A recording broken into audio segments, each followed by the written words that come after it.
Anyway, Hi. hello everybody. Hello, and welcome back to Pokemon Colosseum here.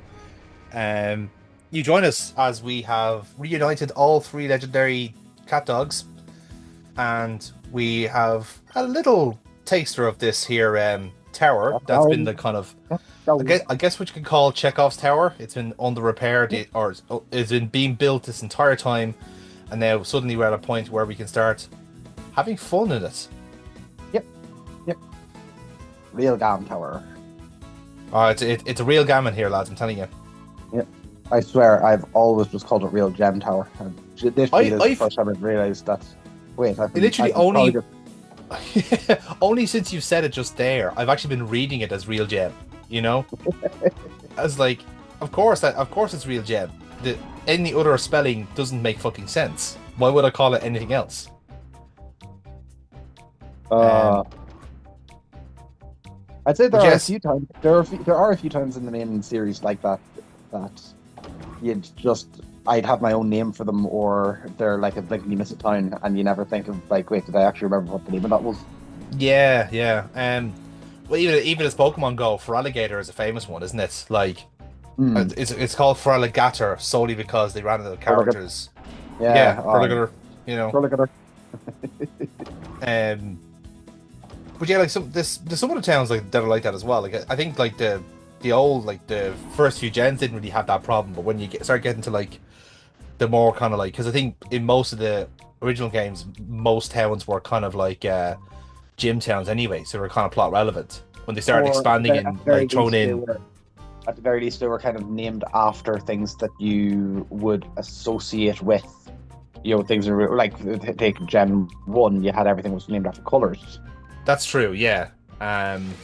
Yeah, so you would have had what was it the was Gen 2 was like kind of like wood like different types of like it was like not woods but like kind of like this kind of weird varnishy colors like Ecruteak, goldenrod, cyanwood, mahogany, yeah. yeah, it's kind of a strange little like a trend there, yeah. And then like I said, they got a bit more kind of broader with the names after that then. Yeah. It is still such a thing. Like Gen 1 and Gen 2 are such a lumped together kind of thing. Because Mm. I'm trying to run through the times in my head for like Gen 3, and um was there any of the times that I would have Circulus, Mm. Pseutopolis? I don't know. I'm trying to think, was there any other ones that I would like mispronounced? Um, Pacific Log Town was one I was having trouble when I was young. It was only because it was such a tongue twister. But Yeah, once you actually kind of like break it down, it's like, oh yeah, it's a Pacific log. There we go, job done. yeah, yeah. So anyway, remind us again where we are at this stage. So we have beaten Hmm. two of the Snagem bosses at this stage. Y- Yes, so we've had two bosses down now at this stage, and now I'm basically just checking out some of the other doors to see what's what. So we would still be expecting two. We've faced four admins already, which is obviously Mirror B. You've had then the three bosses who had the legendary dogs. Mhm. So essentially, your rematch here in this tower is like your second chance to get the dogs, essentially. If you haven't Yeah, got them already, which yeah. naturally we already have. So they get these kind of substitutes, or like non-unionized, non-legendary equivalents, to take their place. Actually, So I'm trying to remember. I think that this is just genuinely just an easier battle that they didn't replace Entei with something else. I think that you would have had Entei and whatever else they've gotten between you now as well. So you you could be genuinely right. just made the fight. You genuinely just made the fight easier for yourself by getting it earlier. You could be right with that, but I think I wasn't sure whether like because like most of the teams they have are teams of five anyway. Mhm. Um, but as the way I read it was that let's just say for instance, I think we've already faced I think his name is Akuma, I think it is.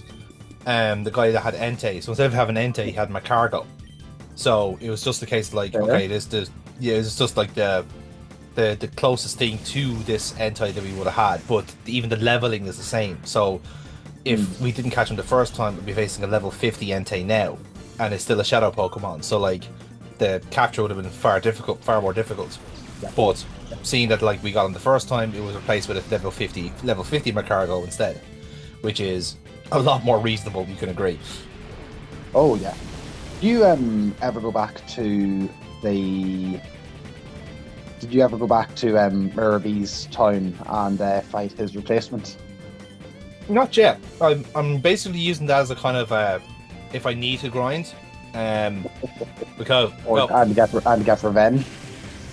well, obviously revenge is going to be chief amongst my priorities, but um, at the moment, like what's going to be the recurring theme of this week's content on Pokemon Colosseum is how very frustrating it is to soothe the soul of a shadow Pokemon, especially when they're Pokemon that are actually quite useful. Because what I've learned from this session in particular is that the whole kind of shadow mechanic is kind of like the egg moves in the mainstream of Pokemon, is that the rarer and the more powerful the Pokemon is, the harder it is to proverbially hatch the egg, or to, you know, or if you like, the experience level kind of gradient is bigger. So actually, on second thought, the experience level gradient seems to be a bit more of a reasonable guide there, because it will explain then why, like, so for instance, Vibrava is a little bit ahead of Raikou, but in terms of like when it actually gets kind of purifies itself, it streaks ahead of Raikou. So they're gonna see that gradually get whittled down as time goes on, at a very much at the expense of me like struggling through the majority of these battles, because the way I've read it is that obviously we have the incense thing that like kind of is meant to be like a happiness kind of scale. It's basically the equivalent of a haircut in Generation 2. So essentially I've recognized that the best way, the most efficient way to clear off this kind of, if you like, this unhappiness scale, is to use them in battle, let them go into hyper mode, and then calm them down. And that seems to be a kind of a net gain compared to, like, say, having to, doing all these other kind of weird things, like, walking around with them or something like that, So it also means then it like the playthrough is also proceeding with some level of, like, pace Moving forward, yes, yes. you know You're not entirely just paused waiting for. Okay, so you're Yeah. trying to figure out, have you been here before? Yeah, essentially, yeah. No, this is me just getting. I do get a bit lost in these fucking tunnels every now and then, because I just get a bit disoriented. But no, I've kind of been quite glad, like, this playthrough overall has been kind of grind free. I haven't actually had to, like, do an offline session to catch up level wise. And I'll be on, and you've seen the last few sessions, I've rolled my luck at times. Like, it is just on the cusp of being, like, reasonable to take down these bosses with the level range that I'm at. Now, But like I said, it's bear, like bear in mind, we started this playthrough with teams in the mid-20s. And what's our team at now? We're in the 40s? mid-40s, and like I said, like, I think, like, I'd say another important note there is that this is kind of between Gen 2 and 3, if you like, and this is where the EVs start really taking, like, Gen 3 is when to me the EVs are really noticeable, to the extent where, like, you could have one, like, totally maxed out on a certain stat or whatever, and you have just this kind of scale of, like, okay, if you really do max out a Pokemon like this, it can become a world beater. I remember having, like, a Sceptile with, like, almost 400 speed. It was insane. Likewise, it's like the kind of the Blazikens or whatever. I remember having, like, one that was like ridiculous fucking special attack, So, like, I think that has a lot to do with it. The fact that, like, the trainers Pokemon don't have any base EVs. So they're basically, like, they are higher level in nature, but you just having the virtue of training up your guys, stats wise, you kind of make up the difference a little bit. It's not as stark a distance as it would be, say, in the most recent Pokemon games. I feel like you have to be kind of on the right kind of level range there to get away with it. Just because the stats are tighter, just by nature, they've got better over time. It's working their own numbers. I don't know. Have we really had many, like, gym leaders outside of gym leaders, like, where the stats matter, or where have you been EV training matters in game set? Oh. Do you want a Shadow Delibird? No, I don't actually. So Oh, okay. Here's one for you. yeah, Here's a weird one for you. go for it. You never played Go whenever it came out. Pokemon Go? No. Mm. So I've been aware of different pieces with it. I know one or two who are like big collectors for it. Yeah. And Delibird was so the Shadow Pokemon as a concept exists in it. And the interesting bit with that is that it's basically you're giving them an extra 10% attack, but you're also making them 10% more susceptible to anything. So you're turning anything that is a shadow is a glass cannon. Sure. But they released Shadow Delibird for 1 week in 2017. Yeah. And it has not been back since.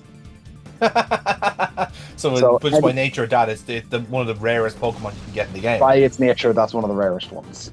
That's excellent. I love that. And it's so useless. But if anyone had it, it would purely just be a trophy. I think you have that. There's always a trophy Pokemon in every game, isn't there? Mm-hmm. Like the famous one for me is Milotic. Like that is like, if you didn't have any friends, that is like the quintessential trophy Pokemon because you're able to somehow look yourself into getting the Phoebus, you know? Yeah. But that, let's see, what else was there? Let's see. Like, I don't know, who would any of the trophy ones be over the, like, there's like, what are the ones that are ridiculously rare? Like, Skarmory was ridiculously rare, or Yanma was ridiculously rare, but shit.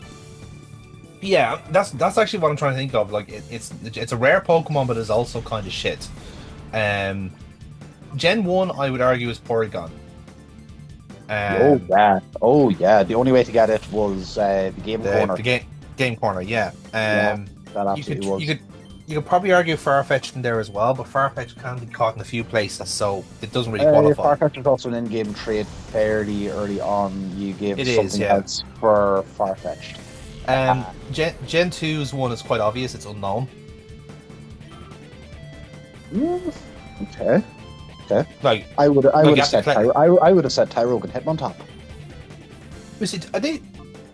Their post game, you have to go through Mount Mortar in the waterfall, like the hidden pathway.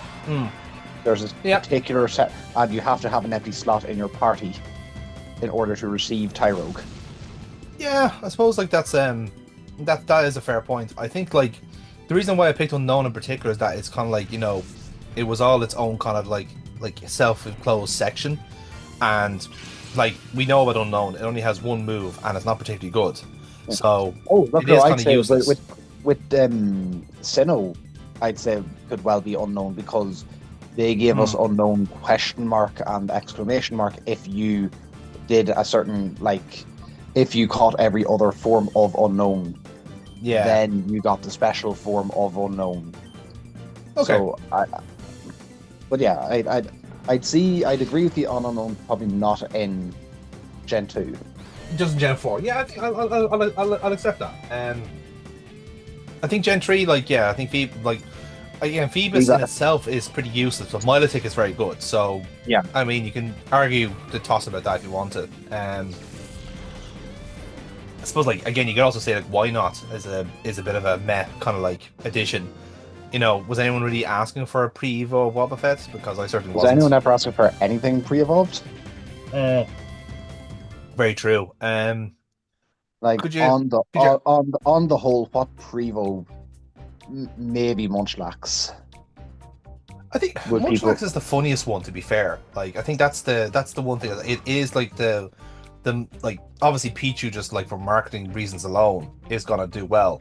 But Munchlax, I think, is the one that they kind of looked away into this one a little bit, and yeah, it's just like it's just a, you could totally believe Munchlax as a mascot Pokemon, you know, kind of way compared to Snorlax. Yeah. But like, I'm thinking of what other Prevo, what other, like, hey, we know you like Roselia. How about littler Roselia? Yeah, See, stuff like Like, that is just a waste of a dex entry for me at this point. yeah, You know, unless you had like some actual like that one's kind of retroactive because like maybe they did intend for Badu to be in Gen 3, so they retroactively added it to Gen 4. But like I said, it's just why would you bother when you could just trade up a Roselia from Gen 3? You know, kind of way. yeah, yeah. It just defeats the purpose, you know. Like, okay, fair enough. Whatever you get there, you're going to say, like, after a while, they're like, hey, we'll give you Eviolite, and that'll make it okay. But Hmm. still, even still. Um, Mm-hmm. oh, who have we got here? Oh, God. Please tell me you don't go for that. Good God, no, jeez, I've got way too my. Sorry, but there's no my box is too high standard to allow some flora in.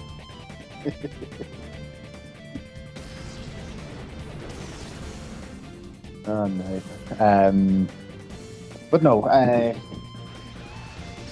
oh, yeah. So, But yeah, on the topic of like the kind of the trophy Pokemon, it's something that kind of like is because we have like we're not like competitive nerds in that respect. We're not like visiting Smogon University on a regular basis. But hold on. we're also not the kind of the type of Pokemon to just like, bring a favorite around of with our party in spite of of everything else. Like if anything, we're the kind of Totally, totally not me with Glisker. yeah, but this was useful, is what I'm saying. Like you're not gonna do what like every 5-year-old does and brings like a Clefairy because you like a Clefairy. You know, if you like realistically, you're gonna get a Moonstone, throw it at its face, and evolve that fucking thing into Clefable. Yeah. You know what kind of way. Yeah. So like you are at least gonna when you are you're bringing your team around to beat the game to win. Um, so like even with the trophy thing, like I think the trophy Pokemon kind of like work out more now in the more later gens where you have this kind of virtual pets kind of like side angle to it. You know, like I think the annoying one that always gets me is like say like Furfrou in X and Y I can understand because it's a poodle and it's France. So what better way to get that point across than to have Yeah. a Pokemon you can fucking customize. Alchemy is the one that always annoys me because like so many fucking models for just such one Pokemon. Yeah. I was like, Actually, did they have like fully rendered models for each of them, or was it just like a different like skin on them? I'd say it was just a color palette. I'd say, because if I was the guy that was on alchemy duty for Sword and Shield, I would have fucking resigned. So I'd like to think, I would hope that like we know this the good corners in Sword and Shield, so let's hope this was a corner they also cut, or was it the case where like no, actually no, we overcommitted on the alchemy project, so we're gonna have to scale back the storyline. So Andrew, all no, sorry, no. We have to commit the exit. Why? We have so many alchemies. this is what I'm saying. It's like it's like if that was the case, and there was like, but even then, there's still a model for each one of these permutations, so that's still taking up some level of disk space. It was just like you could have actually had some good Pokemon in this. Like you didn't actually have to have 50 versions of the same fucking thing. Like I've had this conversation before. Like I wouldn't bother with Unknown in any like fan made game I'd make because that's just 26 slots, completely fucking useless. Why would I want that? I'll actually go for it. Do I go for some for in the end? I do actually. Jesus. Oh, I'm actually surprised. I genuinely thought I killed that one off as well. There you go. But yeah, no, I think like I don't think there's any kind of like egregious ones in the most recent Scarlet and Violet, or certainly none that come to mind. But just like Pokemon that are just kind of like they're nice to have, but like they're not necessarily battle oriented. Kind of way. Like I don't want to use the kind of the right Pokemon as an example of that in Arceus, but like it's that kind of thing where like I don't know what this Pokemon's main use is, but it's not for the core mechanic. It's there to look at and be cute, kind of way. So yeah. I'm taking a look to see if I have the Paldea Dex or what was new in Paldea. okay. Anecdotally, I kind of remember it being fairly thin on chaff, but we've said that before, and then come the next generation, and it's like half of the shit is forgotten about, you know?